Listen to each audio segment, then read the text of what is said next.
Hello, cowboys and cowgirls. This is Dr. Johnson. I'm one of the AP Stats teachers here at Capella High School, and I welcome you to today's lesson on binomial distributions. I want to first remind you of what an n factorial is, because that is part of the binomial coefficient that I'll be talking about in a few slides. For any positive integer n, we're going to define n factorial as the product of the integers starting with n and going down to 1. That is n factorial. Now I want to talk about a combination. What is a combination? A combination is the number of possible arrangements of n items without repetition, where order of selection is not important. Where order of selection is not important. Well, what does that mean? That means that the combination remains unchanged if the names are selected in a different order. Now, the number of possible combinations in selecting k objects from a set of n without replacement is given by this formula right here. This is known as the binomial coefficient, and in the field of statistics we have not come to an agreement as to the common notations, so you can find textbooks and articles that use any of these notations. Sometimes they'll abbreviate it with the lowercase n or subscript n, capital C, subscript k. Sometimes it's C with an apostrophe around the n and the k. But regardless, it is going to be n factorial over k factorial divided by n minus k factorial. And we read that as the number of combinations when k objects are selected from n objects. That is the binomial coefficient. Now, let's use this. I want to show you how this works in practice. Suppose an airline has just finished training 25 pilots to become captains. Unfortunately, only 8 captain positions are available. How many distinct combinations of 8 can be chosen from a group of 25? Well, this is the problem of combinations. We want to figure out the number of combinations of 8 that can be chosen from a group of 25. And again, the combination remains unchanged regardless of the order in which the names are selected.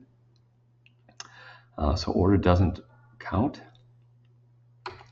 And here's my formula. This is the number of ways that I can combine 8 objects, 8 people out of a set of 25. I just put my numbers in my formula and I end up with more than a million different ways of combining n objects 8 at a time, 25 objects 8 at a time. Now, I don't know if you remember this problem from earlier in the semester. We talked about a problem in which the airline was able to the airline was training 15 male and 10 female pilots, but they could only promote 8 of them, and somehow with the random selection led to selecting 5 women for promotion and 3 men for promotion. Well, now that we know the formula for combinations, we can calculate the theoretical probability of promoting exactly 5 women and 3 men for promotion here. So if you're interested in that, I urge you to pause this slide and then take a look at this spreadsheet and this diagram here where I calculate the probability in theory right here. So I'm going to move on. Binomial distribution. Suppose a basketball player has the ability to make 55% of her free throws. What is the chances of making 3 free throws in 5 attempts, assuming the outcomes are independent? So she's a 55% shooter, and we want to know the chances of making 3 free throws in 5 attempts. Well, if you guessed 0.55 cubed times 0.45 squared, that would have been wrong. That would have given you the probability of making the first 3 and missing the second 2. But there's many different ways of combining 3 objects from a set of 5. So we're going to have to count all of those possible orders. But before we do that, we have to know about the binomial distribution setting. The binomial formula that I'm going to show you in a few seconds applies only if all of these conditions are met. X is called a binomial random variable with parameters p and n if all of the following hold. First, X is the total whole number of successes in n trials. So the possible values of X are going to be 0, 1, 2, 3, and so on. We have X is restricted to being whole number of successes in n trials. Second, binary. That's the first condition, binary. There are only 2 possible outcomes, often called success and failure. Here, we satisfy that condition because you either make the basket or you miss the basket. So there's 2 possible outcomes. Success is making it, missing is a failure. Independent. The trials must be independent. And this is a tricky one here. You're going to have to pay attention to independence, because sampling without replacement technically violates the independent trials requirement. The probability of getting successes in the second trial is affected by what happens in the first trial. So if we have sampling without replacement, technically you cannot use the binomial distribution. Technically violates the independent requirements. Number. The number of trials, n, must be fixed in advance, and success. The probability p of success on each trial is constant, and q equals to 1 minus p is the probability of failure. Now I abbreviate this with the BINS acronym: binary, independent, number, and success. BINS. That's the acronym I propose for this. In our problem that we were talking about, have we satisfied all of these conditions? Well, first of all, I have to define my variable, and in these kind of problems, you will be expected to define the variable. So I'm going to define X as the number of shots made in 5 attempts. Is the binary outcome satisfied? Yes. You either make the basket or you miss it, so that binary condition is satisfied.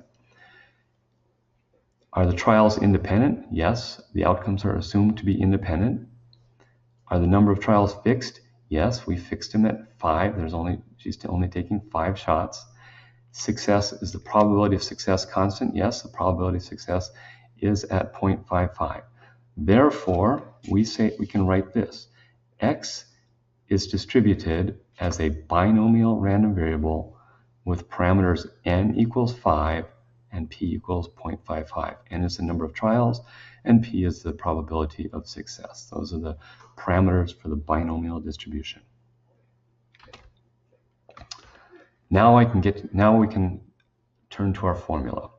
If X is a binomial random variable with parameters p and n, then the probability of getting exactly case successes is given by, and here's our formula, the probability of getting exactly case successes is given by, and the first part of that formula there is our binomial coefficient. That's the number of ways I can pick 5 successes out, or 3 successes out of 5 in this case, times the probability of success to the power of k, times 1 minus the probability of success to the power of n minus k. So that is our binomial formula right there. And to show your work, you're going to have to show that formula. You don't have to memorize this formula because it is on the formula sheet.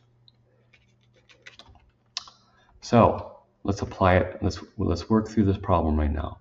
In our basketball example, what is the probability of making exactly 3 free throws in 5 attempts, assuming the outcomes are independent? Well, we defined our variable X as the number of shots made in 5 attempts.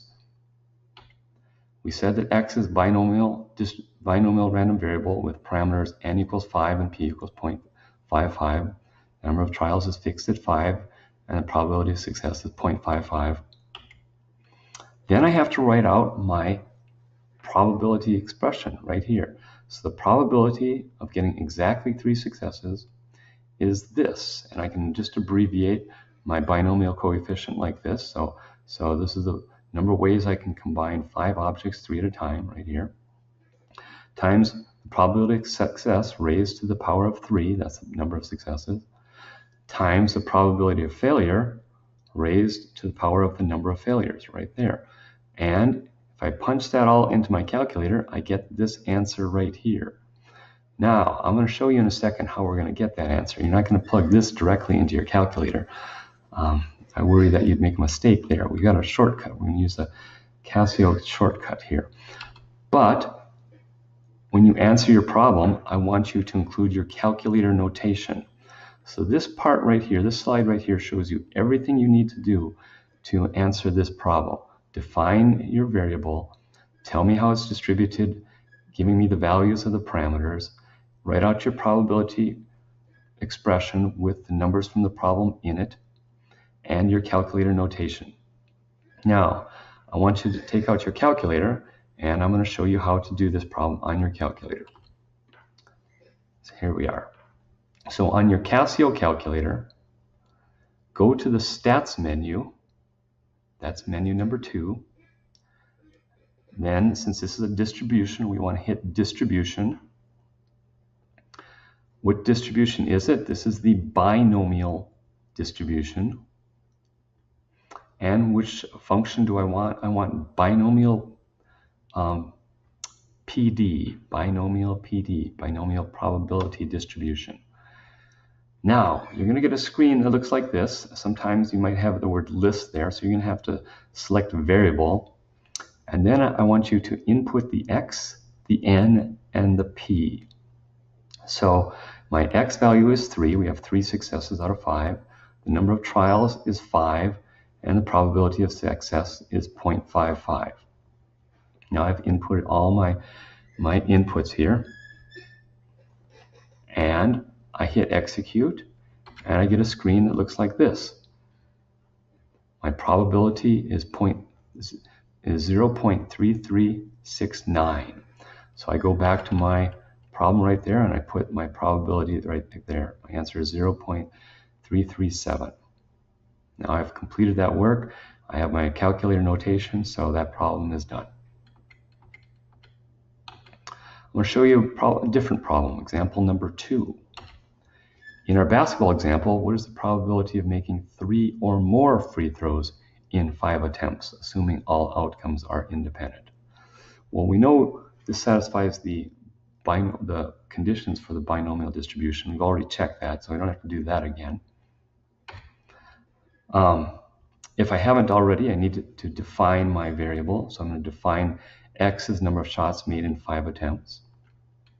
Again, this is x follows a binomial distribution with the same parameters, n equals 5 and p equals 0.55. But now I'm trying to find the probability of getting an x equal to or greater than 3. So this is what I need to do. I need to either write out this formula in longhand. So I have to write, either I could write the probability that x equals 3 plus the probability that x equals 4 plus the probability of x equals 5, or I could do it in this shorthand way. I take the summation as k runs from 3 to 5 of the number of ways I can combine 5 objects k at a time times 0.55 to the power of k, the number of successes, times the probability of failure, 1 minus 0.55, to the power of the number of failures, 5 minus k. And I can't write the answer yet because I haven't done the calculations, but I'm going to show you how to do that on the calculator in just a second. Here is the calculator notation for this.